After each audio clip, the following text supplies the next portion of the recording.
están? Muy buenos días. Domingo 24 de abril. Estamos en El País. ¿Qué queremos? Un nuevo programa analizando la Convención Constitucional que esta semana aprobó nuevos derechos sociales, derecho a la vivienda, a la salud, a la seguridad social. Pero también hubo tensión con el rechazo de un nuevo informe de la Comisión de Medio Ambiente. Todos esos temas los vamos a abordar con un panel de convencionales que ya pasamos a saludar y que están acá en vivo y en directo este domingo 24 de abril. Vamos a comenzar saludando a este panel femenino, además, que está presente este domingo en la mañana. Vamos por Rocío Cantuarias de Vamos por Chile. Rocío, gracias por estar acá con nosotros. Encantada y muchas gracias a ustedes por la invitación. Saludamos también a Tatiana Urrutia del Frente Amplio. ¿Cómo estás, Tatiana? Muy buenos días. Muy bien, muy buenos días y gracias por este espacio para que comuniquemos lo que está pasando en la convención. Y también saludamos a Rosa Catrileo, representante del pueblo mapuche. Muchas gracias, Rosa, por venir. No, a ustedes muchas gracias por la invitación y por dar estos espacios para hablar de la convención. Vamos a hablar de la convención y partamos por lo que pasó el día jueves en la noche con el rechazo del informe de medio ambiente, en donde hubo tensión porque a los convencionales del colectivo socialista se los culpó por el rechazo, se les gritó llamándolos traidores. No tenemos convencionales del colectivo socialista acá en este panel, pero sí quiero preguntarles respecto a cómo esto deja el ambiente en la Convención Constitucional en semanas en que se están aprobando una serie de normas que muchos dicen pueden ser fundamentales en cuanto al plebiscito de salida. Vamos a partir por Rocío. ¿Cómo quedó el ambiente de la Convención Constitucional después de lo que pasó el jueves? A mí la verdad, Valentina, que lo que más me preocupa no es cómo quedó el ambiente, que imagino que entre socialistas y la izquierda más radical, que los ha tratado de traidores, amenazándolos, chantajeándolos, bueno, ese vendría siendo un detalle respecto de la preocupación que tengo por la idea de que deben existir verdades oficiales o que en realidad no hay legitimidad en una opinión política diversa. O sea, hay un grupo de convencionales que creen que una opinión política distinta no es válida, que hay una cierta superioridad moral para entender que hay una sola posición. O sea, lo que dijeron ese día fue que aquellos que votaban en contra de un informe en que políticamente se tenían otras ideas, tanto de forma como de fondo, eran traidores y estaban en contra de Chile. Y esa es una idea muy equivocada y, en mi opinión, muy antidemocrática. Y, por lo tanto, creo que la gravedad de esto es que son convencionales que creen en que debe existir una sola posición o una verdad oficial, estén redactando la Constitución, porque me parece que es una conducta completamente antidemocrática. Tatiana, ¿cómo ven ustedes lo que pasó el día jueves? Tampoco en esta mesa están convencionales que gritaban al colectivo socialista ahí en el Pleno, tenemos las imágenes respecto a eso. ¿Cómo quedó el ambiente? Porque yo sé que también hubo críticas del Frente Amplio a esta votación, no con gritos, no con ese ambiente tenso, pero hubo críticas porque se señalaba que la actitud del colectivo socialista podía afectar acuerdos en derechos fundamentales, que es la comisión de Rocío y de Tatiana, y también en sistema político, que es la comisión que representa a Rosa.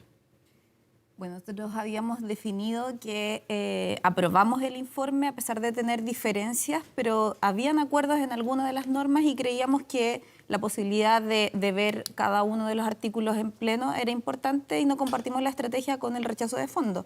Eso lo vemos también como un flanco de pronto para los tiempos de la convención, porque probablemente hubiésemos conocido el detalle y los compañeros de la Comisión número 5 hubiesen podido con mayor información construir este informe de vuelta. Pero de ninguna manera compartimos la actitud que se tuvo frente al colectivo socialista ni ante ningún colectivo que hiciese aquello. Creo que también es una definición, si no compartimos a lo mejor la estrategia, no es para nada la forma en que creemos que deba funcionar la convención, no es a punta de funas ni de criterios, por ejemplo, en ese caso, que creemos que vamos a sacar adelante. Ahora, también hay un tema de, estamos cerrando los temas más importantes hoy día en la convención, las cosas que han sido nudos críticos durante toda la discusión, y hay un ambiente efectivamente más tenso y la sugerencia evidentemente es a bajar la tensión, porque es ahora más que nunca que necesitamos encontrarnos en puntos donde podamos avanzar en conjunto y nos necesitamos todas y todos. Rosa, ¿va a afectar la búsqueda de acuerdos lo que pasó el jueves con el rechazo de la Comisión de Medio Ambiente? Se genera un ambiente enrarecido, yo lo he señalado, pero que también nos invita a dialogar mucho más. Recordar que este es un espacio democrático que estamos viendo en vivo, absolutamente transparente. Es la primera vez que Chile tiene la oportunidad de ver cómo se construyen normas y normas tan importantes como las que van a ser parte de una carta fundamental. Yo, en lo personal y también como el colectivo de pueblos originarios, no estamos de acuerdo con funas, no estamos de acuerdo con las faltas de respeto. Creo que es un principio básico de la democracia el respeto. La diferencia, que son legítimas en un espacio de deliberación, deben ser en base a argumentos. Eso es lo que nosotros hemos planteado. Por eso nuestras posturas siempre han sido de diálogo, de diplomacia y de, obviamente, hacer contraste con las diferencias y posiciones que nosotros podamos tener, pero con los argumentos. Esa es la principal herramienta que uno puede tener, los argumentos, el conocimiento y la preparación. ¿Y hay espacio para eso? ¿Ustedes lo ven así? O sea, después de lo que pasó el jueves, con la tensión y con la presión que hay también por las pocas semanas que quedan de trabajo. Yo creo que es justamente en las cosas más importantes de las que hacía mención la convencional Urrutia, es donde mayor racionalidad y templanza se requiere de nosotros.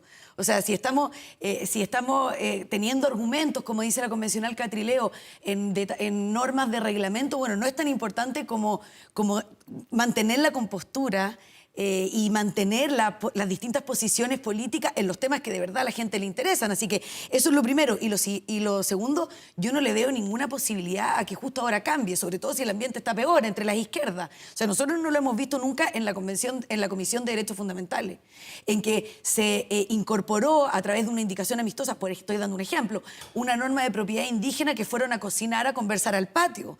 Y justificó la coordinación en que había un problema técnico. Nosotros le pedimos a la coordinación que le pidiera disculpas a los técnicos porque estuvimos 1 hora detenidos ahí. Bueno, esto es una pelea chica, pero para que la gente vea o para dar en evidencia de que realmente no existe espacio ni para la transparencia, ni para el diálogo. O sea, se cocina en el patio y no ante las cámaras. Lo mismo pasó en la Comisión de Sistema Político, en que hicieron reunión en la Universidad de Chile, entiendo, sin streaming, sin secretarios, y ahí acordaron la izquierda lo necesario. Digamos. Que todavía está en votación, todavía Sí. eso está en construcción. Tatiana, Rosa. Bueno, sí, siempre desde el inicio de la convención hay un grupo de convencionales que ha llegado a un espacio no para deliberar, sino que para entorpecer. Vienen desde la campaña del rechazo y se ha mantenido esa campaña hasta el día de hoy. El resto de convencionales estamos trabajando duro, estamos trabajando desde la madrugada, estamos en pleno, estamos en comisiones y la convención sí ha sido muy transparente. Las comisiones están todas transmitidas online. Cualquier persona que quiera poder ver la deliberación de la Comisión 4, de la Comisión 1, de la que le interese, lo puede hacer. Los artículos aprobados están en diversas plataformas, no solo de la convención, sino que hay muchos grupos académicos, plataformas que están haciendo un seguimiento y que tienen la información ahí. La deliberación está también en las actas. Cuando se entregan los informes al Pleno, va acompañada de todos los argumentos, todas las iniciativas, las audiencias públicas que se reciben. O sea, más transparente no puede ser. Hemos declarado una convención abierta, nosotros tenemos esa posición y todas las discusiones las hemos podido llevar de buena manera. Así que yo no comparto la visión de la convencional Rocío Canto Arias en cuanto a que esto es parte de una cocina. Los diálogos se dan siempre, en comisión, en pasillos, cuando uno conversa. En este espacio estamos deliberando y estamos mostrando nuestras ideas. Así es que creo que hemos hecho un trabajo que la ciudadanía, con la perspectiva del tiempo, va a poder revisar cómo fue el proceso y cómo se llegó a la construcción de la nueva Constitución. Convencional Urrutia, ¿algo que agregar? Sí, bueno, comparto la visión. Aquí sabemos que hay un sector, y no se trata de izquierdas y de derechas, se trata de quienes vienen a hacer que el proceso avance y quienes vienen a construir una campaña del rechazo. Y esto va más allá, aquí yo no quiero hablar de las izquierdas, porque existen diversidades. Hay personas que no se identifican necesariamente con la izquierda y la derecha, pero sí que vienen aquí con causas distintas. Entonces, aquí se trata de quienes quieren mantener la Constitución actual y el resto. Y eso es mucho más que 2/3, y lo hemos visto en las votaciones de derechos fundamentales. Podemos ver aprobaciones importantes en vivienda, en seguridad social, en salud, de 130 votos, y eso quiere decir que hay una parte de la derecha que también está aportando al debate. Y bueno, si no fueran recogidas sus demandas, probablemente también rechazarían, y no es lo que vemos al final del día de lo que pasa al borrador de la nueva Constitución. Vamos justamente a lo que pasó esta semana con la aprobación de nuevos derechos sociales, porque fue uno de los temas que marcó los últimos 7 días. Se aprobó, por ejemplo, el derecho a la salud, derecho a la seguridad social, derecho a la vivienda convencional. Rocío Cantuarias, estuve revisando las votaciones y parte de su sector de Vamos por Chile, no todos, pero usted estaba dentro de ellos. Por ejemplo, se abstuvieron en el inciso de derecho a la salud, votaron contra el inciso de derecho a la seguridad, contra el derecho a la vivienda. ¿Por qué? Sí, yo estoy de acuerdo en un punto que dijo la convencional Urrutia respecto de que esto no se trata de derecha y de izquierda, sino que de demócratas y antidemócratas. Y creo que en la convención, y la gente ya se está dando cuenta, hay una gran mayoría de convencionales que no creen en la democracia. Eso para hacer el punto.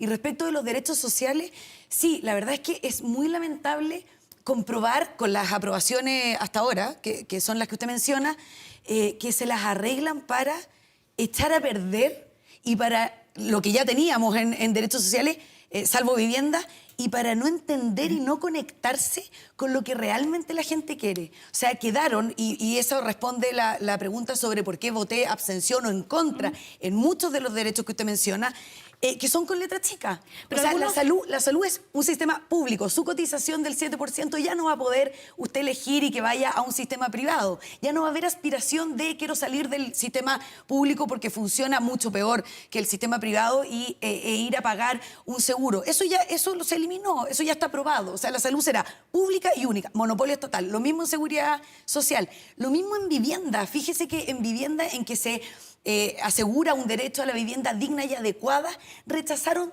todas las propuestas nuestras en que se impulsaba la propiedad de la vivienda. Entonces, imaginamos que el objetivo de consagrar explícitamente en esa norma de vivienda digna y adecuada, y una serie de adjetivos más, la mera tenencia. Dice que el Estado debe asegurar la tenencia de la vivienda, no la propiedad. Ahora, lo que entiendo es que en derecho a la vivienda, y aquí nos puede corregir la convencional Tatiana Urrutia, es el acceso a la vivienda. Puede ser programas de vivienda, no necesariamente propiedad, pero no quiere decir que la gente no pueda optar a su casa si es que tiene los recursos para comprarlo. Si nos puede explicar en qué consiste este derecho a la vivienda. Sí, primero, para desmentir respecto al servicio de salud, por ejemplo, hay un inciso que se refería a que todos tienen derecho a una salud integral, incluyendo la dimensión física y mental. Eso es todo, y aquí la convencional es el inciso primero. Pero se abstuvo. Sí. O sea, ni siquiera estamos de acuerdo en que todos y todas tengamos derecho a una salud integral que incluya la dimensión física y mental, que es una demanda transversal, y aquí hay 19 convencionales que se abstuvieron, entre ellos usted y entre ellas el ex subsecretario de Salud. A mí me parece como incomprensible, me gustaría que le explicaran. Vamos a lo que aprobamos. Pero eso es lo que aprobamos, eso pasó con 133 votos. Siguientes. Pero estoy poniendo un ejemplo. El siguiente, por ejemplo, hablaba de las determinaciones sociales y ecológicas, como ¿por qué no, cuando hablemos de salud, queremos incorporar estos determinantes? Y también usted ¿Qué se abstuvo. determinante convencional? Ambientales, creo que tenemos claros que los salud. determinantes, sí, por supuesto. Hoy día el Estado va a tener el mandato de considerar eso para cuando hable de políticas públicas de salud. Y sobre vivienda es súper importante lo que tú nos comentas. ¿El único de salud y las cotizaciones? No hay ningún inciso aprobado que diga inciso, o sea, que diga único. Es universal, y cuando referimos a universal es que todos puedan acceder. Lo que hacemos en la norma de salud es fortalecer el sistema público. No hay nada que prohíba ni restrinja sobre las atenciones y prestadores privados. Eso volvió a comisión, ¿no?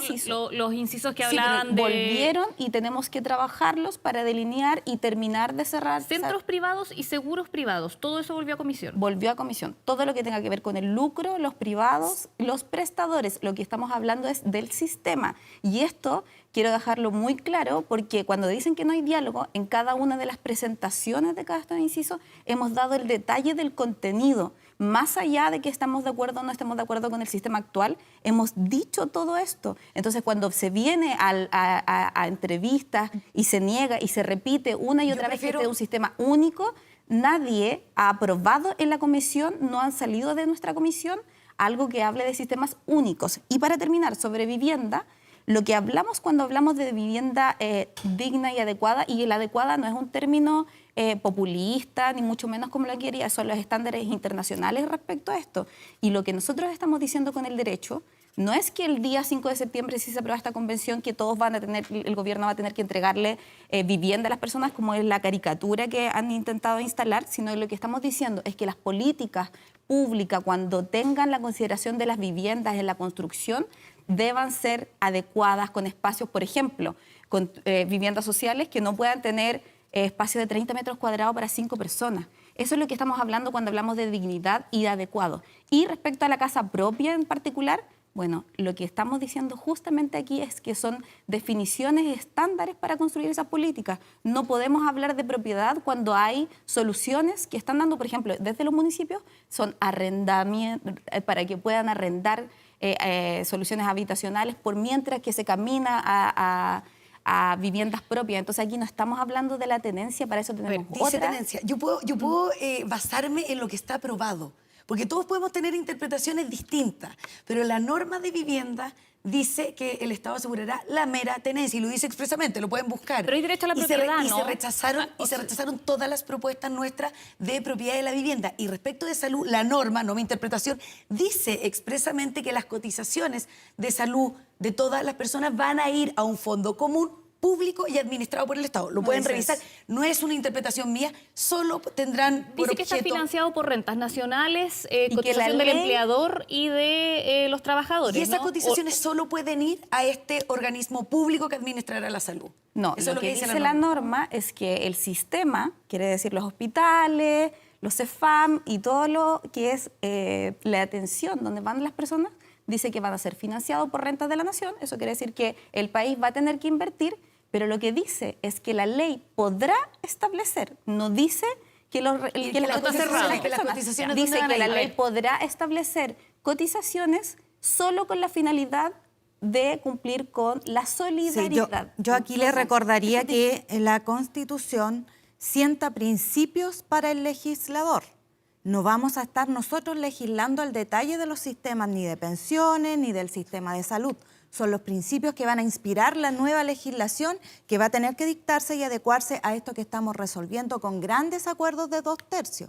No es la imposición de un grupo ni de izquierda, ni como decía muy bien la convencional Urrutia, aquí no hablamos de las izquierdas, aquí hablamos de distintos colectivos con distintos intereses que estamos dialogando y que estamos construyendo las bases para una nueva sociedad, para un nuevo pacto social.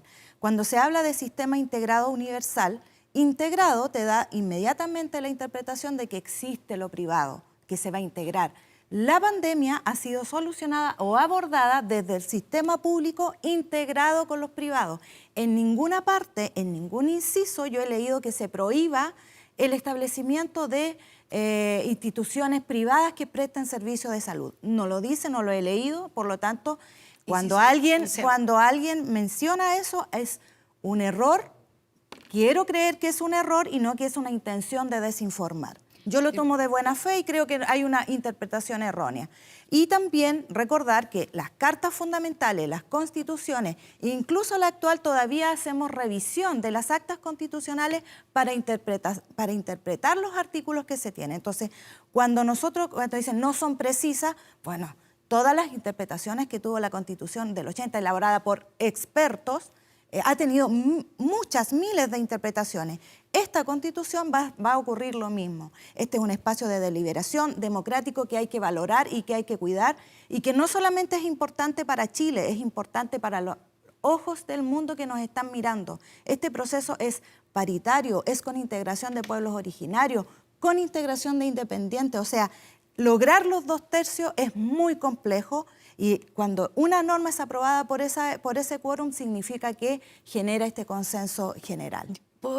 Mire, respecto de que no nos vamos a referir, como dice la convencional Catrileo, a principios del sistema de seguridad social, de salud, que son realmente los problemas o los cambios que la gente quiere. Yo no estoy de acuerdo con eso, sí deberíamos referirnos cuando además tenemos casi 300 artículos aprobados ya en el borrador de la Constitución que se refieren al derecho de las prácticas corporales. O sea, aquí la convencional no está de acuerdo en que nos refiramos con más detalle a la seguridad social, a la salud y a la vivienda propia, que son temas que Sí, le yo ahí interesan. rebato Derecho al ocio, absolutamente. derecho al ocio, derecho a las prácticas corporales. Eso es una norma que ya está aprobada en la Constitución. Entonces, cuando me dicen, no, pero no nos podemos preocupar porque no vamos a entrar al detalle en el sistema de seguridad de pensiones, en el sistema de seguridad social, a mí me parece que es un poquito hipócrita o un poquito inconsistente. Y respecto del error, le quiero decir que el único que comete errores, yo me refería en términos de cotizaciones, que usted no va a poder elegir el administrador porque van a ir a un organismo público, lo dice expresamente la norma ya aprobada, es el vicepresidente Gaspar Domínguez, que se tiene que retractar porque en muchos medios de comunicación esta semana también dijo que la inexpropiabilidad no se había rechazado y eso Y pidió no es así. disculpas también en la comisión. Y pidió A ver, disculpas por su error. Quiero también profundizar en los derechos sociales, porque el Estado va a tener que hacerse cargo va a tener un rol más protagónico en cuanto a garantizar los derechos sociales, ¿no? Estamos hablando ya más en general, derecho a la vivienda, salud, se aprobó derecho a la educación, mucho volvió a comisión, pero el Estado tiene un rol más importante en este proyecto de nueva Constitución. ¿Está preparado el Estado? ¿Cómo se van a implementar estos cambios? Bueno, ahí hay una comisión que se va a dedicar a hacer las normas transitorias y es allí donde se defina con lo que ya está en el borrador de la nueva Constitución cómo es que vamos a dar ese tránsito. Y es ahí donde finalmente todas estas discusiones que hemos dado en cada una de las comisiones van a dialogar con las que se van dando en las distintas comisiones. Porque, por ejemplo, nosotros como derechos fundamentales tenemos clarísimo sobre ideas, fuerzas que queremos mandatar al Estado. Pero necesitamos ver cómo eso dialoga, por ejemplo, bueno, pero las cosas que salen aprobadas y que hoy día están en el borrador de la nueva Constitución. Y eso tiene que dialogar, por ejemplo, con la forma de Estado. Tiene que dialogar con el sistema político, tiene que dialogar con los distintos derechos que se van cruzando. Todos tenemos claro que sin querer muchas veces tocamos una materia de otra comisión y es en las transitorias donde va a haber una mirada más amplia de todo lo que se ha dialogado y construir esos pasos, ya sea con ciertas características, ciertas prevenciones, pero es allí donde las comisiones probablemente demos nuestras ideas, demos nuestros borradores, pero es esa nueva comisión la que se va a encargar de construir este paso a paso y que no tengo ninguna duda va a ser pensando en la estabilidad y el proceso y el éxito de estas transformaciones que no van a ser claramente de un día para otro. Convencional Rosa Catrileo, ¿y el Estado está preparado para este cambio? Sí, mira, yo aquí hay que tener, no perder de vista que cuando hablamos de derechos sociales estamos hablando de derechos humanos. Hay una obligación del Estado de respetar y garantizar los derechos humanos y los derechos sociales son derechos humanos.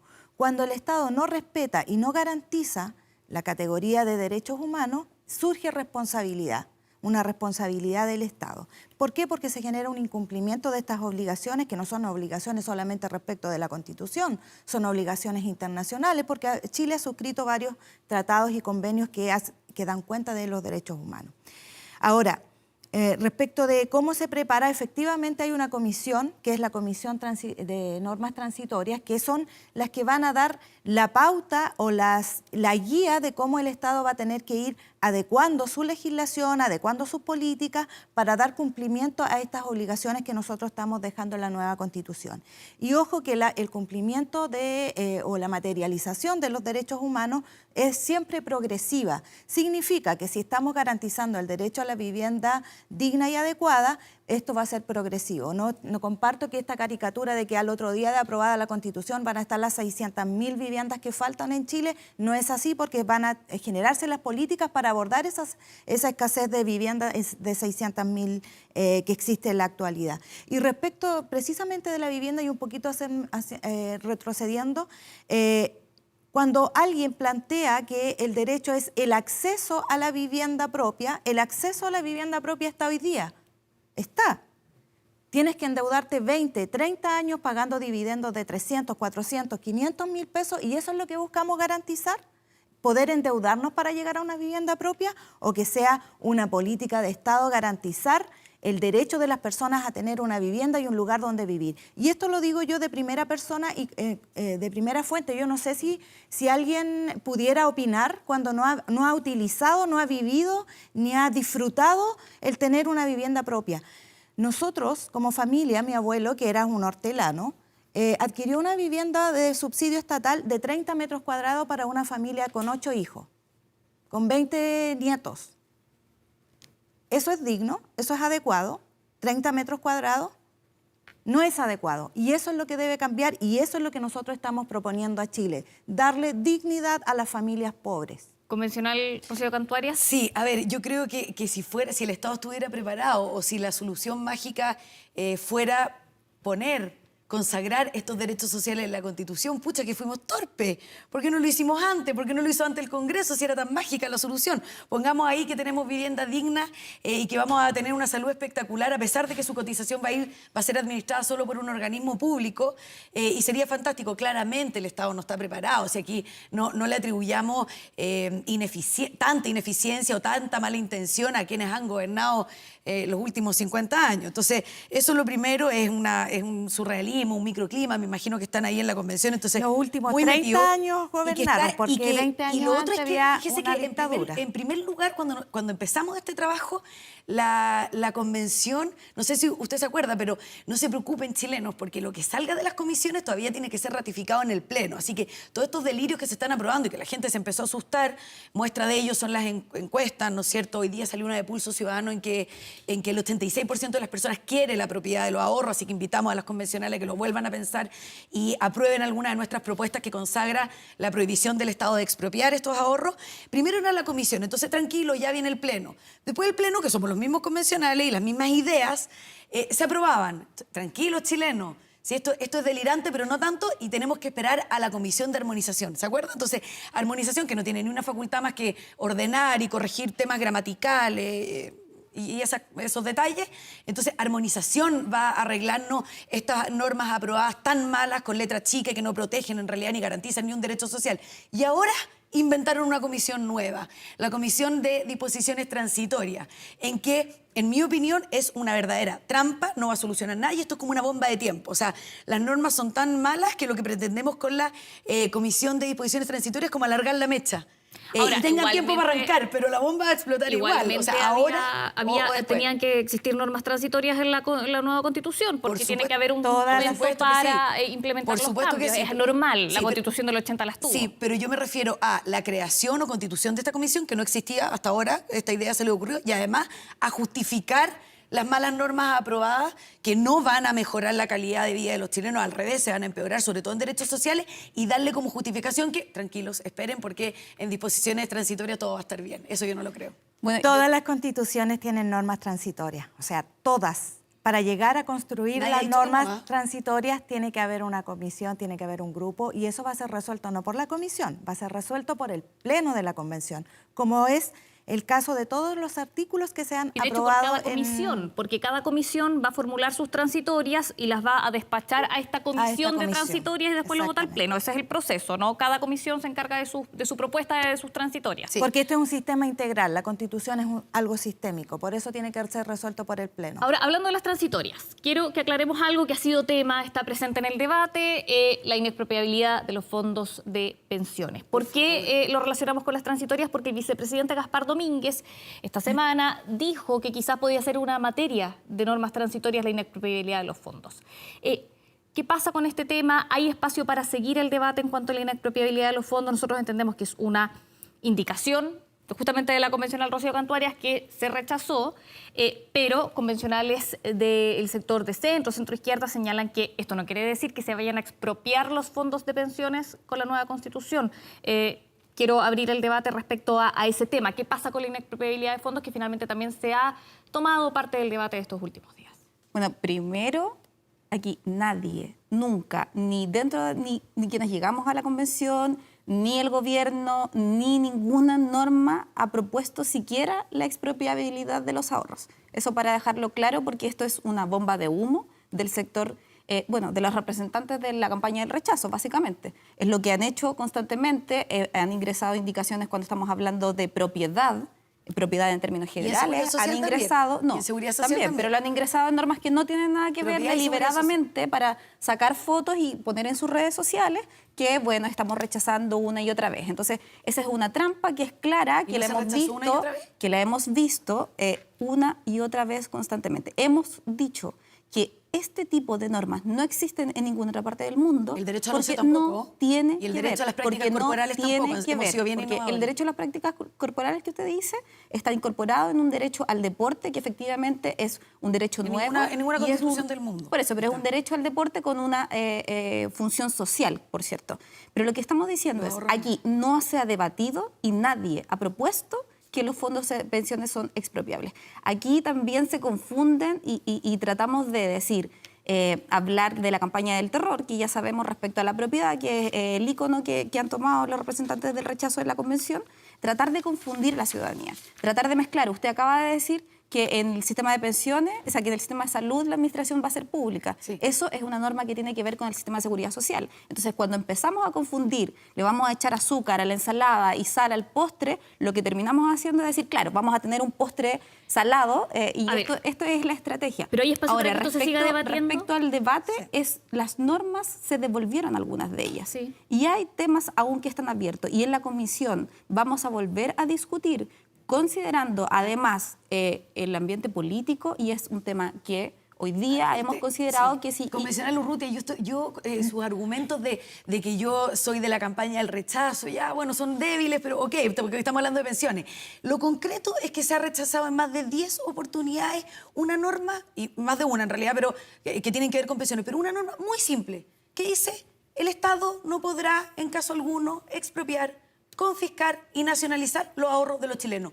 Esa norma se ha rechazado 12 veces. Entonces, usted el argumento es que nosotros usamos una campaña de marketing, cuando esa norma la propusimos en propiedad, porque la propiedad hoy día está muy debilitada. Hoy día la verdad es que los chilenos no tienen que preocuparse de su ahorro, porque tenemos una norma de expropiación muy detallada en la Constitución actual y una de propiedad muy fortalecida. Eso no pasa en esta Constitución. Entonces, ingresamos esta propuesta en propiedad, 12 veces nos han rechazado la misma propuesta. Señores trabajadores, 12 veces han dicho en las personas que no creen en la propiedad. ¿Tenemos que ir terminando, convencional Catrileo? Sí, yo la nombraría la convencional Cantuaria como la cara visible del rechazo, la ícono del rechazo. Ven que el argumento 13% de aprobación a todas las indicaciones de 279 artículos que están aprobados en la Constitución, solamente 13% de los aprobados ha votado a favor. Por lo tanto, el rechazo está reflejado también en las votaciones que usted ha tenido en la convención. Respecto de la inexpropiabilidad, que no protege los derechos sociales. Bueno, cuando no se permite dialogar, cuando no se permite, ¿cierto?, presentar los argumentos, hay una interrupción, yo creo que no estamos dentro de un diálogo de respeto. Así que yo le pido respeto y déjeme terminar mi argumento.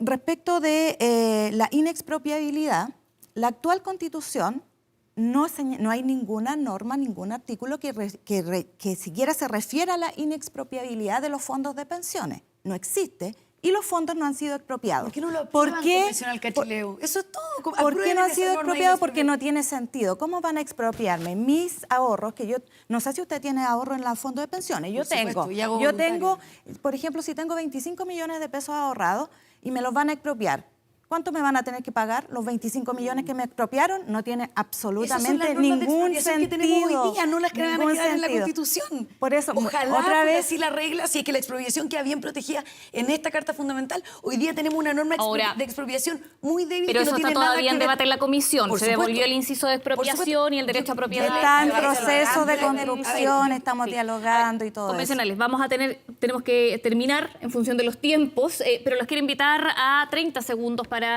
finalizar el debate y también anunciarle a las personas que nos están viendo a qué estar atentos la próxima semana, para que cada uno tenga ahí su minuto. Partamos con la convencional Tatiana Urrutia.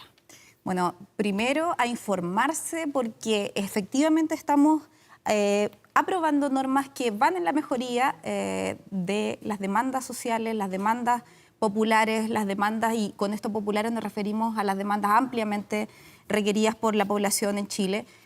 Y hay una campaña activa de desinformación, hoy día aquí lo hemos visto, mezclando unas normas con otras.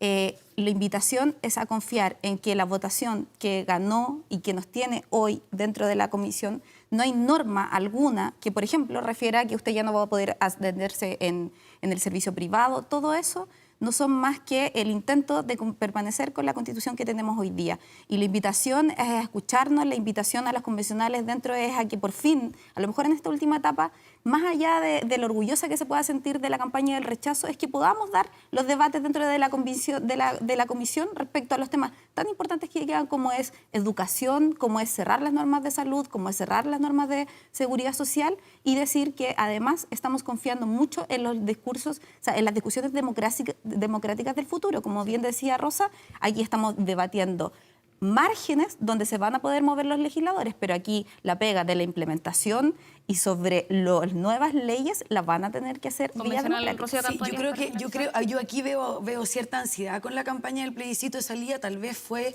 por las últimas encuestas, porque los únicos argumentos utilizados que no tienen que ver con pensiones y salud han sido la campaña del rechazo. No estamos hablando de eso.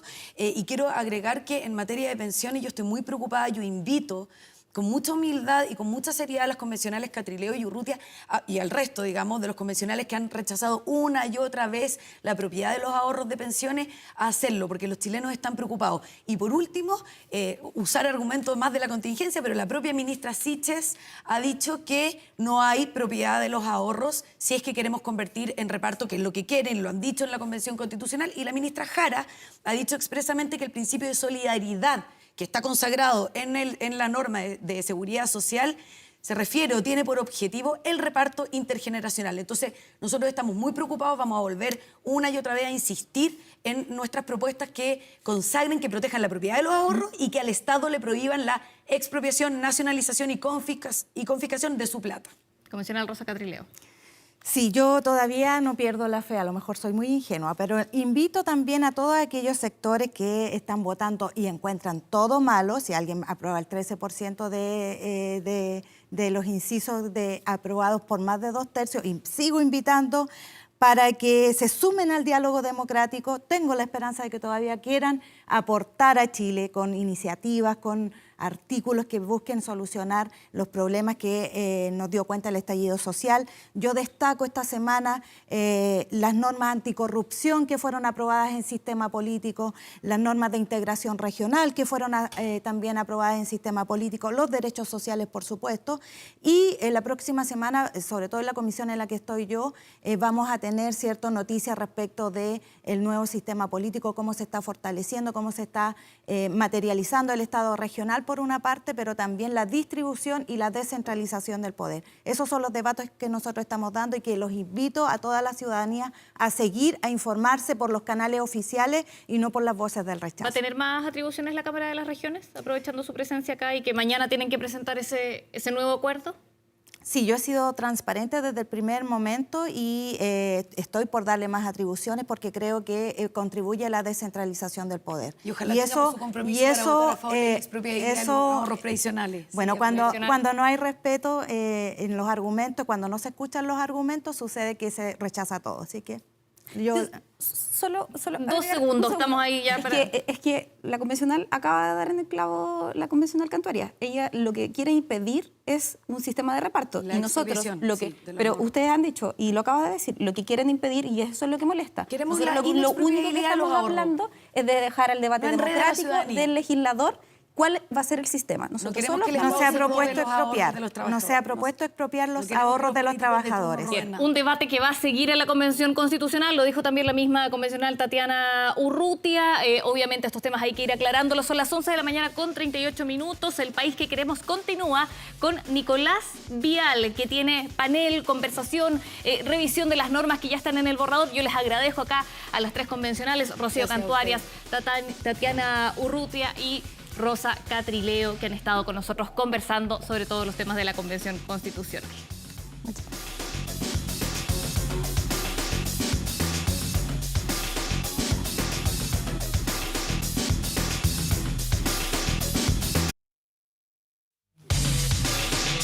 La nueva constitución, la propuesta de nueva constitución que usted, yo tendremos que ir a votar en el plebiscito del 4 de septiembre. Hay que bajar esa información, entenderla, saber. Eso es justamente lo que vamos a hacer en este bloque del país que queremos con nuestros expertos, asesores constitucionales para ir bajando los conceptos y por sobre todo lo que va significando. Como siempre, saludamos a Marisol Peña, abogada constitucionalista académica de la Universidad del Desarrollo. Me paso por acá. Marisol, bienvenida como siempre. Muchas gracias por acompañarnos. Gracias a ti, Nicolás. Hola, ¿cómo están? Tomás Jordán, abogado constitucionalista académico de la Universidad Alberto Hurtado. Tomás, un placer como siempre. Bienvenido al programa. Gracias, Hola Marisol, ¿cómo estás? Vamos a hablar ahora de principios constitucionales, parte de las normas que ya están en la propuesta de nueva Constitución y que vamos a ir revisando para también ir bajando lo que significa y también cuál es la diferencia con la actual Constitución. Vamos primero con lo referido a la persona, tema clave también de la Carta Magna que ustedes ya pueden revisar en la propuesta. En Chile las personas nacen y permanecen libres, interdependientes e iguales en dignidad y derechos. El Estado debe respetar, promover, proteger y garantizar los derechos fundamentales reconocidos en esta Constitución y en los tratados internacionales ratificados por Chile y que se encuentren vigentes. Marisol, esta es entendiendo la definición de persona y las garantías también que tiene la persona en la Constitución. ¿Hay que entenderlo así? Sin duda, por un lado, se trata de que la persona es el centro de la preocupación no solo del Estado, sino que del ordenamiento jurídico, del derecho en general. Y sobre la base de reconocerle dos atributos que tienen que ver con su naturaleza. Las personas somos por naturaleza libres, pero además somos iguales.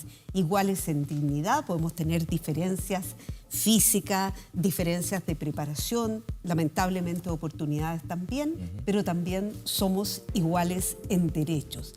Y el aterrizaje del inciso segundo tiene que ver con que el listado de derechos que la Constitución señale y reconozca no es obstáculo para que se reconozcan también aquellos que están contenidos en los tratados internacionales sobre derechos humanos. Que ese punto de los tratados internacionales también lo hemos visto en otro artículo que ya están en la propuesta. Tomás, con respecto a este punto. Sí, aquí es interesante lo que tú partiste diciendo, que el apartado de principios, que son los criterios orientadores de todo el ordenamiento constitucional y por lo tanto va a impactar lo que diga los primeros artículos en todo el resto del articulado constitucional. Y ahí hay una relación entre lo que aparece primero en la Constitución, por ejemplo, los derechos fundamentales o el capítulo que exista sobre derechos. Y ahí Marisol dice dos más cuestiones bien interesantes y bien importantes. Uno, que el centro del ordenamiento constitucional es la persona. Y por tanto, todo el resto del entramado constitucional de la arquitectura gira en torno a regular cómo ella se va a mover en el espacio público, cómo se va a mover, con qué derechos va a tener, cómo se va a relacionar con el Estado. Y ahí vienen dos atributos muy interesantes, la libertad, la igualdad, pero sostenido en la idea de dignidad, en este respeto intrínseco a la persona por el solo hecho de ser tal. Por el solo hecho de ser persona necesitamos protección del Estado. Sí. Agreguemos, porque no debiéramos dejar de lado el concepto de interdependencia, que es nuevo y aparece ahora y tiene que ver en el fondo con la sociabilidad, que también es una característica propia del ser humano. El ser humano no se puede desarrollar solo, sino que en convivencia con los demás. Y eso nos hace precisamente ser interdependientes y nos lleva a formar grupos, asociaciones, en fin, toda la forma de Se toma el concepto de sociedad en ese caso, como dice Marisol. Vamos con un punto que señalaba Tomás, la de igualdad. Pero ahí vamos a explicar de qué se trata esto de la igualdad sustantiva. La semana pasada, de hecho, en algún minuto lo tratamos también. La Constitución asegura que a todas las personas la igualdad sustantiva, en tanto garantía de igualdad de trato y oportunidades para el reconocimiento, goce y ejercicio de los derechos humanos y las libertades fundamentales, con pleno respeto a la diversidad, la inclusión social y la integración de los grupos oprimidos e históricamente excluidos. Ese último punto es una novedad, Tomás, se agrega a esto que estábamos comentando de igualdad sustantiva. Bueno, el concepto en sí también hay un punto irrelevante. El concepto de igualdad sustantiva o sustancial es nuevo, aparece en el texto constitucional, pero al mismo tiempo, si uno sigue la definición, involucra los dos conceptos de igualdad, el formal, es decir, de trato, de igualdad en la ley o ante la ley, y por lo tanto que nos tienen que tratar la legislación general a todos por igual. Por ejemplo, el Código Civil o el Código Penal se nos aplica a todos, pero a veces hay excepciones y por lo tanto cuando está justificado nos pueden tratar de manera diferente.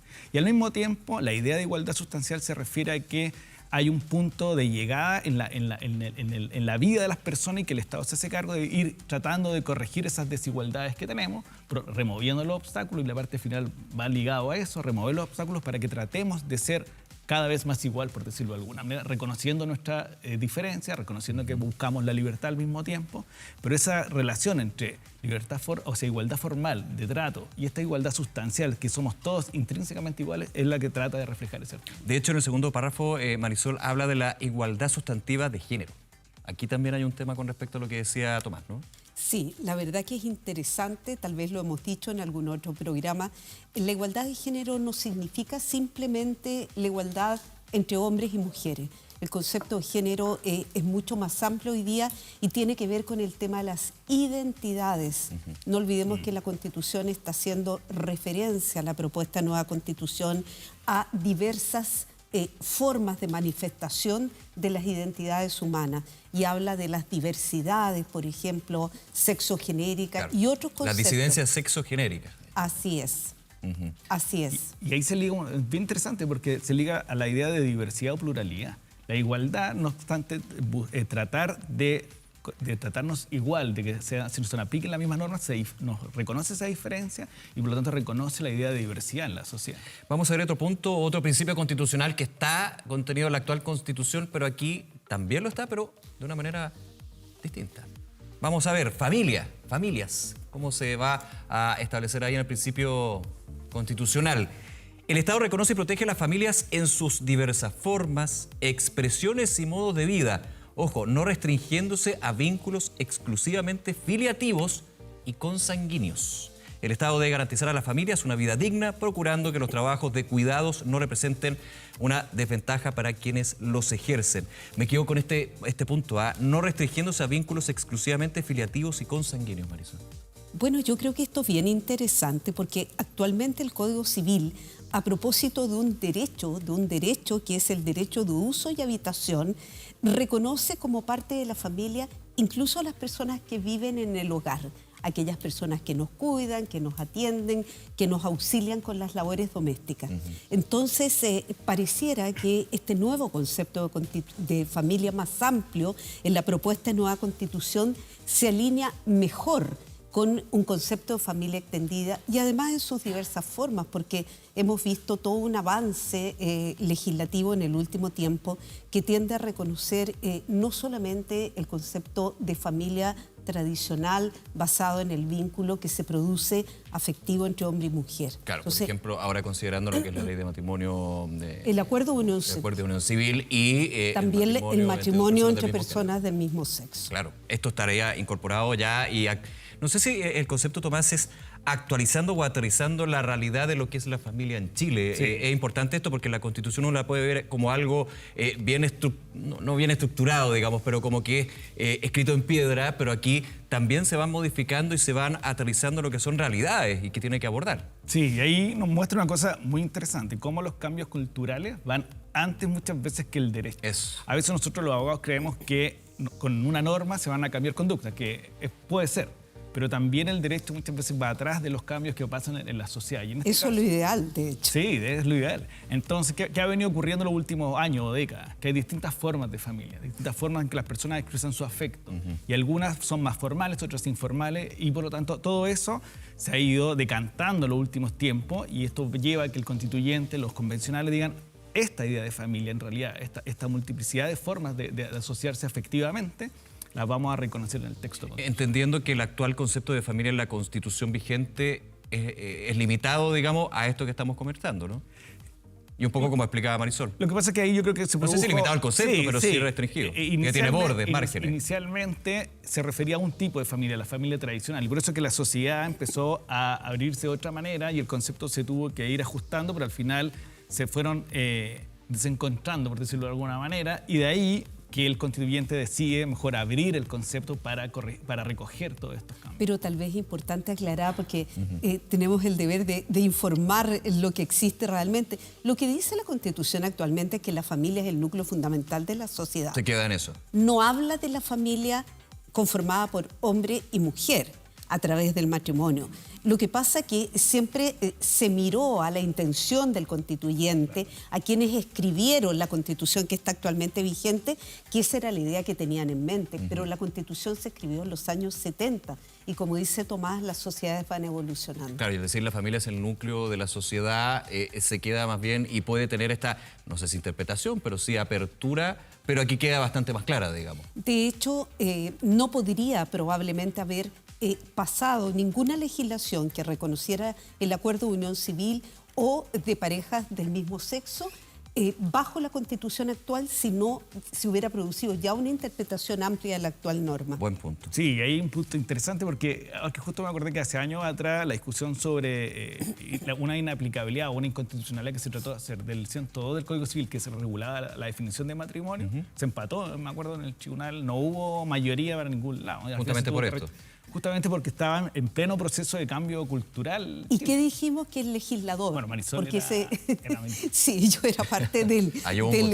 claro, lo que dijimos todos los votos, sí, en mayor o menor medida, fue que el legislador tenía que ir definiendo estos conforme al avance de la sociedad.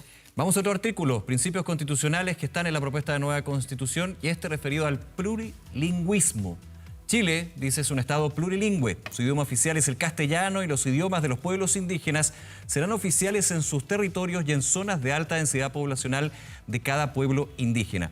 El Estado promueve el conocimiento, revitalización, valoración y respeto de las lenguas indígenas de todos los pueblos del Estado plurinacional. Y quiero seguir con otro punto, que es bien interesante.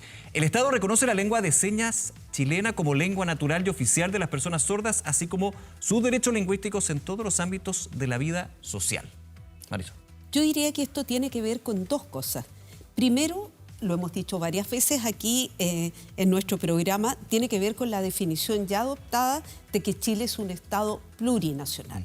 Por lo tanto, reconocer las lenguas de los pueblos originarios que conforman esa diversidad de naciones, lo dice otro artículo. Sí. La soberanía reside en el pueblo, conformado por varias naciones. Entonces, por un lado está la plurinacionalidad, pero por otro lado está un principio al que aludió Tomás, que es el del pluralismo.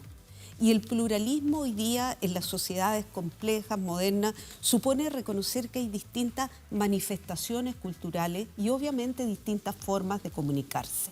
Ahora, esto es una consecuencia de la plurinacionalidad. Puede que estemos, íntimamente conectado a ese principio, pero tiene que ver con un aterrizaje precisamente de la forma de Estado plurinacional, a mi juicio. Sí, sí, es la misma línea. Yo creo que si uno mira los ejemplos comparados, España, por ejemplo, se reconoce el español como lengua oficial, pero también cada una de las autonomías. Por lo tanto, estas autonomías que tienen su propia identidad cultural, que en el fondo España es un caso de nación de nacionalidades, podemos mirarlo como espejo de cómo se reconoce las distintas formas de vida. El catalán, por ejemplo. El catalán, el vasco, el euskera. El vasco, el euskera, claro. Y Tomás, en ese punto te hago la pregunta. Hablar del castellano como idioma oficial, reconociendo una variedad también de otras lenguas, ¿es para que, o finalmente el efecto, es que uno no se superpone por sobre otro, o es más bien un rayado cancha, no sé? Es porque reconoce la realidad que existe, que el castellano es nuestra lengua oficial, pero al mismo tiempo para los pueblos tienen sus propias lenguas oficiales. Porque en sus territorios. Eso es importante. Pero reconoce su lengua para ellos como oficial, que es interesante, porque en el fondo, dentro del Estado, hay una lengua que es universal, por decirlo de alguna manera, el castellano. Pero para ellos, en sus territorios, esa forma de comunicación, porque al final es una expresión de la cultura del pueblo, es reconocida por el Estado. Por lo tanto, no hay lenguas de primer o segundo nivel. Claro. Y también hay una cuestión interesante en la idea de plurilingüismo, que no es multilingüismo, que lo hablábamos la otra vez a través de plurinacionalidad. ¿Cuál es la diferencia ahí? Porque tú, al decir multi, es que tú reconoces como apartados separados cada una de las lenguas. En cambio, que aquí se está reconociendo implícitamente por el tipo de formulación en que hay una interacción entre las lenguas también. Por lo tanto, reconoces la lengua de los pueblos, reconoces el castellano, pero se producen además intercambios culturales. Hay palabras que pasan del mapudungún, por ejemplo, al chileno, por decirlo de alguna manera. Entonces, como el río Mapocho. Así es. Claro. Entonces, esa interacción es la que está en la palabra pluri. Cerro Hualén también me acordaba yo, Muy en su minuto. Vamos con otro punto, principios constitucionales en la propuesta de nueva Carta Magna, y ahí quiero comenzar contigo, Marisol, sobre el Estado laico, para hacer también las comparaciones con lo que está actualmente vigente. Chile es un Estado laico donde se respeta y garantiza la libertad de religión y de creencias espirituales. Ninguna religión ni creencia en particular es la oficial del Estado, sin perjuicio de su reconocimiento y libre ejercicio, el cual no tiene más limitación que lo dispuesto por esta Constitución. ¿Cuál es la diferencia con respecto a la actual definición de Estado laico que está en la Constitución? Yo diría en términos simples que la principal diferencia es que la actual norma contenida en el artículo 19, número 6, es más amplia. La norma a la que hemos hecho referencia aquí tiene que ver solamente con la manifestación de la libertad en el plano religioso, de profesar una religión, de adherir a una creencia espiritual, pero siempre en el plano religioso. La norma actual garantiza además la libertad de conciencia, entendida como libertad de pensamiento en sentido amplio. No sabemos si eso se va a reconocer en una norma distinta, pero es importante acotar, yo creo, que en este caso se refiere al reconocimiento de una tendencia que viene desde mediados del siglo XIX, con las leyes laicas, que se manifestó en la Constitución del 25, con la separación de la Iglesia y del Estado, en el sentido de que pueden convivir, y de hecho conviven en Chile distintas religiones y todas ellas merecen respeto. Tomás. Sí, ahí me quedo aparte con lo último que dice Marisol, que es la definición en la Constitución del tipo de Estado en la relación que hay entre esta entidad y la religión. Por lo tanto, decide separarlas, que es una historia larga en nuestro país. Ya viene la Constitución del 25, en esa época se produce formalmente la separación. Entonces, al momento cuando tú decides Chile es un Estado laico, es que hay separación entre el Estado y las religiones que lo integran, que las personas tienen el derecho a adherir a una religión, a una deidad, incluso practicarla. Por otro lado, hay una cuestión bien interesante que señala el artículo, porque en la definición de Estado laico, en vez de decir simplemente Chile es un Estado laico, que todos entenderíamos hasta lo que acabo de decir más o menos, lo liga a la libertad religiosa y también a las cosmovisiones de los pueblos.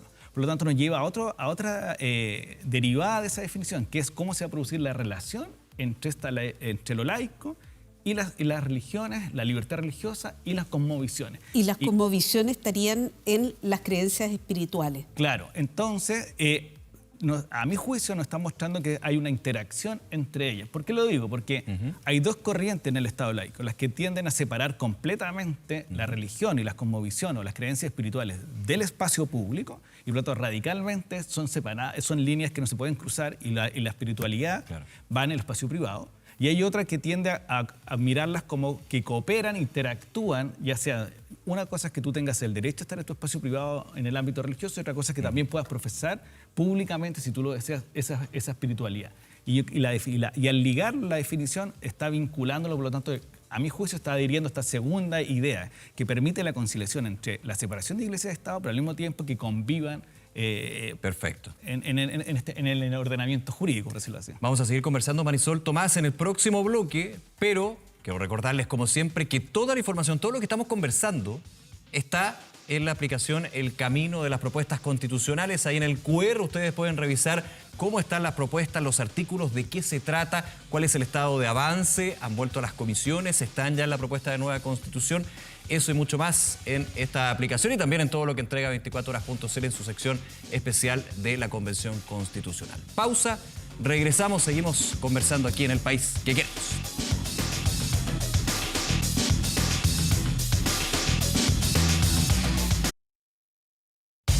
Seguimos con más del País que Queremos, con nuestro panel para conversar de la votación de la semana, de la discusión sobre un tema clave, pilar en lo que es la propuesta de nueva Constitución. Derechos fundamentales, derechos sociales que han sido incorporados, algunos sí, en la propuesta, otros que han regresado a la comisión. Antes de eso, presentar nuevamente, está en nuestro panel Sandra Ponce de León, abogada y académica de la Universidad Católica. Sandra, muchas gracias por acompañarnos nuevamente en el programa. Muchas gracias a ustedes. Y seguimos, por supuesto, aquí con Tomás y Marisol abordando estos temas, nuestros pilares, nuestros expertos ahí que nos acompañan, bajando cómo va quedando la Constitución. Sandra, quiero comenzar contigo, derechos fundamentales sociales, y partamos con el tema de salud, porque está bien comentado lo que termina estando ya en la propuesta de nueva Constitución sobre este sistema único de salud, sistema universal. ¿Cómo se ve dentro de lo que ya fue aprobado dentro del Pleno? Bueno, lo importante es acotar aquí que el derecho a la salud forma parte, ¿no es cierto?, de los derechos que deben estar reconocidos en la Constitución. De hecho, buen punto. Parte con el Estado garantiza el derecho a la salud. Así y después va bajando a esto. ¿Cómo se garantiza el derecho a la salud? Bueno, hoy día, por lo menos la Constitución nos va diciendo o nos va mostrando algunos principios sobre los cuales se va a insertar esa prestación de salud. Y es bien importante, porque allí se señala que hay principios que van a tener que tomar en cuenta el legislador o las instituciones que se dediquen a la prestación de salud, que son relevantes. Por ejemplo, la solidaridad, ¿no? por ejemplo, la igualdad. ¿Ya? Son valores dentro de la prestación que hoy día está obligado a, ¿no es cierto?, garantizar el Estado. Porque de hecho define la salud como pública, universal e integrada. Bueno, ese es el otro punto. El otro punto es que hay un sistema de salud público. ¿Ya? Lo que regula, en definitiva, la Constitución es de qué manera esa prestación desde lo público va a tener que desarrollarse hacia las personas. Ahora, lo que se estaba discutiendo, lo que quedó un poco, ¿no es cierto?, para después, o noticia en desarrollo, es cómo se va a reconocer la prestación de salud que también tienen a cargo instituciones privadas. La participación que tengan privados, digamos, cuando también lo podemos llevar a otro punto, cuando ya se deja de lado el concepto de Estado subsidiario. Exactamente.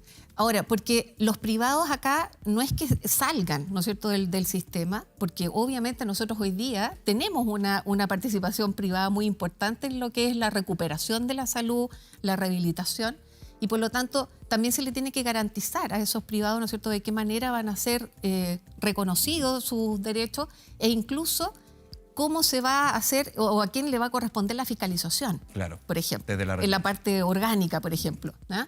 Que siempre le va a corresponder al Estado un rol muy importante respecto de la fiscalización, de la dirección.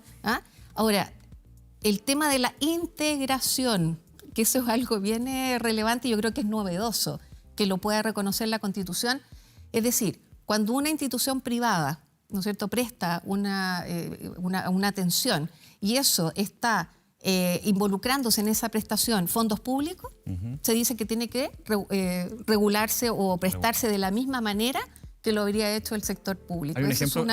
Hay un ejemplo bien cercano que se ha aplicado, por ejemplo, lo que fue la Red Integrada de Salud para la pandemia, lo que está haciendo también y que de alguna manera marca un ejemplo bien concreto que ustedes pueden recordar. Sandra, voy a pasar con Marisol para abordar este tema, Marisol, sobre el derecho a la salud con estos principios y por sobre todo con el aspecto de sistema único. Ahí obviamente la gran duda de algunos sectores es: ¿pueden los privados finalmente entregar prestaciones de salud cuando el Estado no puede garantizar todo? Se habla del fortalecimiento de el rol público, que más que el rol público, del estatus público de la salud acá. Bueno, esto tiene que ver a esta altura inevitablemente con ciertos principios que ya se han incorporado a la propuesta de nueva Constitución y uno de ellos es el del Estado social y democrático de derecho, que algunos han dicho, tú mismo lo repetías aquí, Nicolás, pero yo no estoy 100% de acuerdo, implicaría más bien el fin de la subsidiariedad. Yo no creo que sea necesariamente así, porque hasta los Objetivos de Desarrollo Sostenible, el Programa de Naciones Unidas para el Desarrollo, señalan que todas aquellas metas a alcanzar que tengan que ver con la eliminación de la pobreza en nuestros países y con obtener un mayor grado de desarrollo deben hacerse en conjunto por el Estado, la sociedad civil, los privados y las personas. Pero acá hay un punto, como decía Sandra, de hecho lo que tiene que ver con el rol que tendrán los privados en este sistema vuelve a la Comisión. No se extingue, digamos, no es rechazado, sino que vuelve a la Comisión para llegar a nuevos acuerdos con respecto a esto. Pero hay una norma aprobada, dentro de esta cantidad de incisos que ayer pasaron por el Pleno de la Convención que nos da una pista. Y esa norma aprobada dice que el Estado, Sandra algo lo mencionaba, el Estado ejercerá las acciones de supervisión y control sobre las prestaciones de salud que se otorguen por instituciones privadas. Por lo tanto, ya tenemos una ¿Pero eso es muy distinto a lo que existe ahora? Perdona, Marisol. No. De hecho, muchas veces lo que se dijo por parte de los especialistas es que todos los problemas que podían existir a nivel de las ISAPRES, en términos de fijación arbitraria, de pronto, de los precios de los planes de salud, tenían que ver de pronto con deficientes grados de fiscalización y control de parte del Estado. Hay que recordar que incluso un fallo del Tribunal Constitucional, de los primeros que emitió en ejercicio de las acciones de inaplicabilidad, señaló que cuando los particulares abordan con el Estado la entrega de prestaciones básicas para la población relacionada con sus necesidades más elementales, tenían que tener presente esto, que se trataba de satisfacer necesidades públicas. En consecuencia, no es mirar simplemente el negocio que podía existir detrás de aquello, sino que la satisfacción de esa necesidad que en principio le corresponde al Estado. De una premisa concreta, que el Estado no puede abordar el 100% de esa necesidad, digamos. Por eso también se espera ese punto con respecto a la participación de privados. Tomás, con este punto. Sí, hay varias cosas. Yo creo que hay una cuestión que hay que diferenciar entre cómo se estructura el derecho a la salud. Uno, el derecho propiamente tal. Otro es, uno de los abogables que utiliza la fórmula nueva es el integral. En el fondo ahí no solamente tiene que ver con el bienestar o estar sano o no, sino también con el medio ambiente, con la vivienda. Hay una mirada nueva sobre el derecho a la salud, que es más amplia que la estrictamente definición de salud propiamente tal. Y al mismo tiempo recoge una estándar internacional del mayor estándar posible de salud, el mayor grado posible de salud, que significa que incorpora el principio de progresividad. Es decir, que el Estado y los privados tienen que ejercer lo más que puedan en pro del bienestar de las personas. Y después viene otra discusión que tiene que ver con cómo se lleva a la práctica esto. Y aquí hay dos niveles. Uno que son los que se llaman los prestadores de salud, es decir, quien otorga la prestación de salud, el médico, la médica, el centro asistencial, por un lado, o el establecimiento privado. Y dos, quien asegura esa salud, que son, en este caso, el FONASA, en el caso público, y la ISAPRE. Entonces, ese dibujo es el que se está redibujando, por decirlo, o reestableciendo, reescribiendo en el texto constitucional. ¿Cuál es el acuerdo hasta ahora? Que haya un sistema nacional de salud, y por lo tanto va a haber un gran eje rector que es la salud pública. De hecho, considerando la cotización obligatoria del 7% más rentas generales, lo establece el artículo como recursos para el sistema. Para el sistema, por lo tanto va a haber un gran asegurador que va a ser el Estado de la salud. Y lo que está pendiente en la discusión tiene que ver con esto mismo en lo privado, es decir, cómo van a existir seguros privados, porque había una fórmula que decía no podrá duplicar lo que hace el Estado, y ahí era una fórmula muy difícil de traducir. Sí. Y dos, que había una fórmula o una definición que decía que no podían ser privados o podían serlo sin fines de lucro. Y ahí hay una discusión muy profunda, porque uno se imagina una clínica, pero un médico particular, un hombre o mujer que ejerce en la medicina, es una persona con fines de lucro. Tiene lucro, finalmente. Y al mismo tiempo, el propio sistema público, a través del sistema de libre elección, te permite que, no obstante estar en FONASA, ir a un médico privado. Entonces, ahí hay una discusión bien profunda sobre cómo se articulan estos. Tomás, para cerrar y pasar a otro punto de derechos fundamentales, solamente en un segundo, hay un punto acá bien novedoso. Se incorpora ahí, escrito en el artículo, lo que es el tema de la salud mental.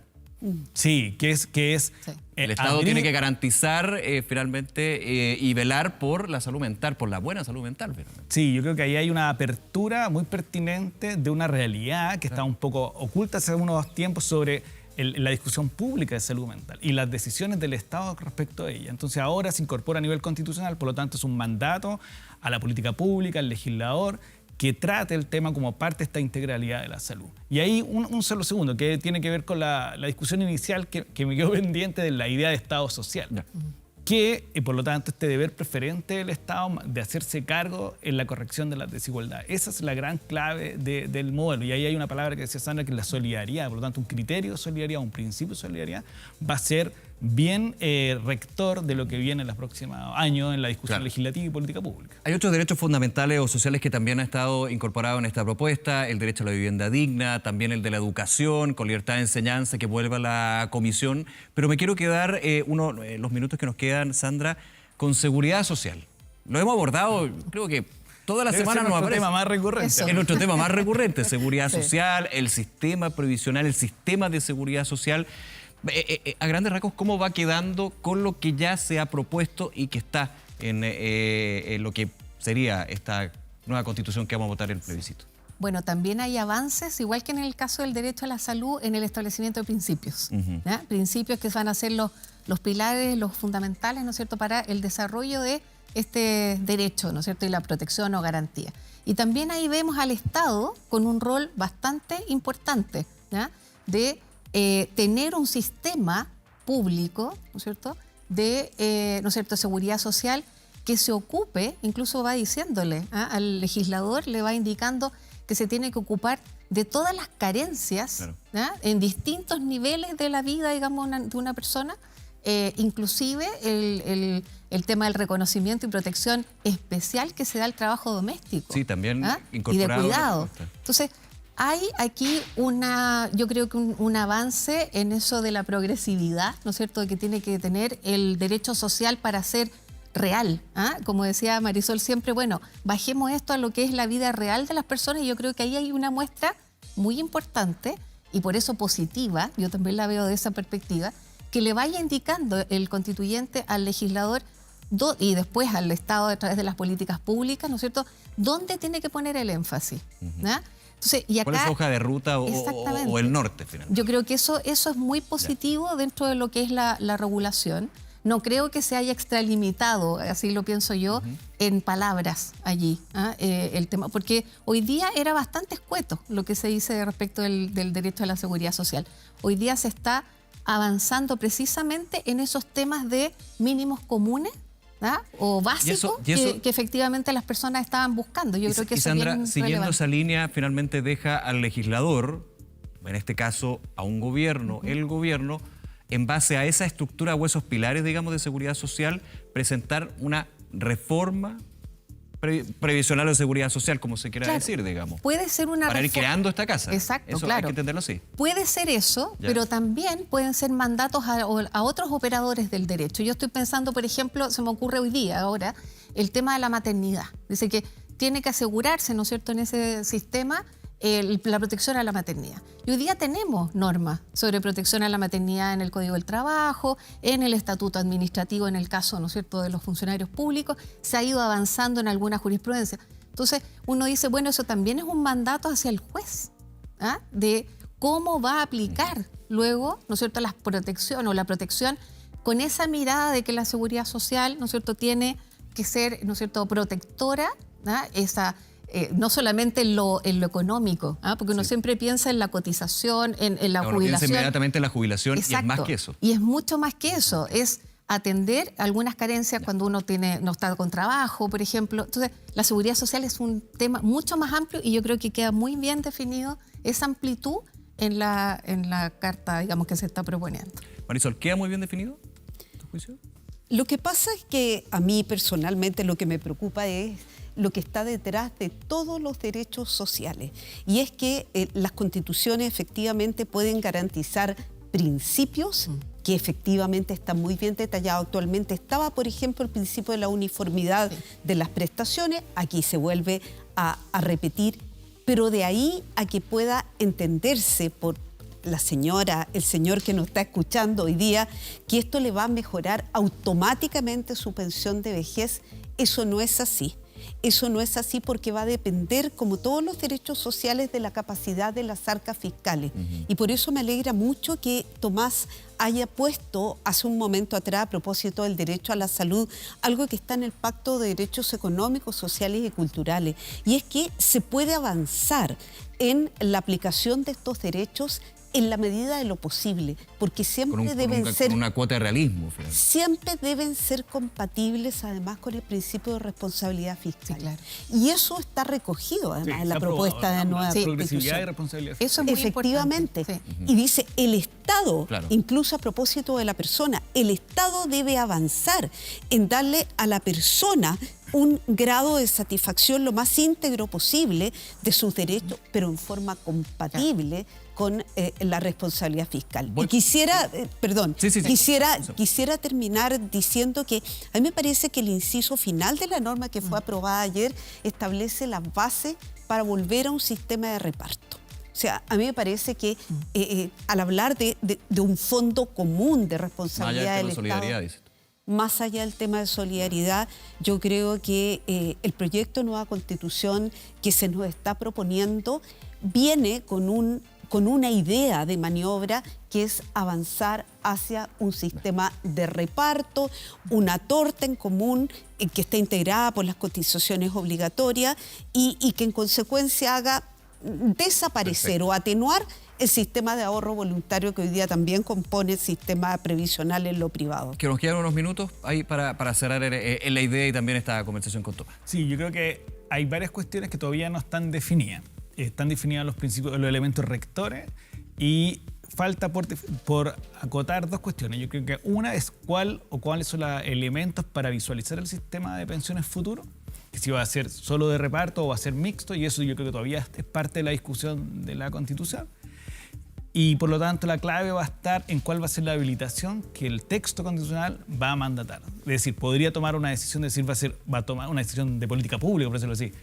Vamos a tener un sistema de reparto o simplemente dejarlo abierto. Y yo creo que eso es una decisión todavía pendiente. Y lo segundo, que tiene que ver con los aseguradores, por decirlo así. Uno, va a haber claramente hay una voluntad de que haya un sistema público, pero también nos tenemos que hacer la pregunta sobre aquellos aseguradores que existen hoy día, o como las mutuales, las cajas, que no persiguen fines de lucro, que cumplen un rol de seguridad social, y pareciera ser que la voluntad inicial es excluirla. Por lo tanto, yo creo que ahí hay una doble lectura que hay que hacer y que vuelve a la comisión. Claro, volviendo a lo que decía Sandra, que la seguridad social no hay que solamente verla como sistema previsional o jubilación. Lo digo porque Sí, a mí me llama la atención, porque es un modelo, las cajas y las mutuales, que siguen el principio de solidaridad. Sí, claro. Y por tanto estarían muy acorde con el modelo social de Estado. Entonces hay una vuelta ahí que darle de nuevo, por decirlo así. Oye, hasta las cooperativas están reconocidas hoy día Sí, expresamente también. en la Sí. Constitución, Sí, sí. en la propuesta. También tiene que ver con lo que Sí. estamos hablando.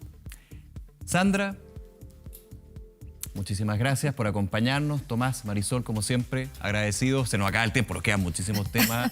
Me quedan varios, pero bueno, para eso tenemos más programas, más semanas. Muchísimas gracias, que estén muy bien. Que tengan una excelente semana.